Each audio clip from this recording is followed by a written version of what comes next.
میرسیم بر معرفی سالاد سزار. سالاد سزار که یکی از سالادهای کاملا شناخته شده است و همه متریالاش هم شما دوستان میدونید. اما یه وجه تمایز داره این سالاد نسبت به جایی اکثر جایی که دارن میدن، اونم آخر کار بهتون میگم. این از کاپوچینیامونه، نون سیرای خوشمزمون، فیلای گریل شده مرغمون که با سس مخصوص خودمون طعم‌دار شده. این طعم این فیلا واقعا خوشمزه است. اینم از زیتون اسلایس.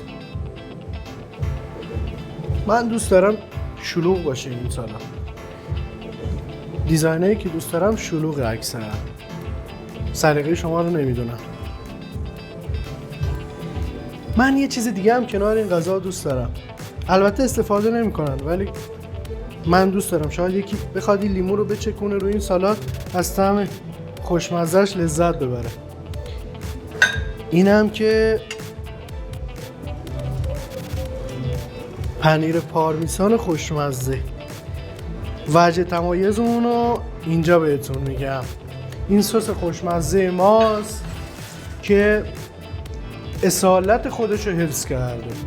یعنی ما با سویا سس و ورچستر و سرکه بالزامیک این سس رو درست میکنیم و تخم مرغ که هیچ جا اکثر جاها درست نمیکنن. اکثر جاها میان با سس و مایونز درست میکنن که ما این سس رو مخصوص خود این سالاد درست میکنیم.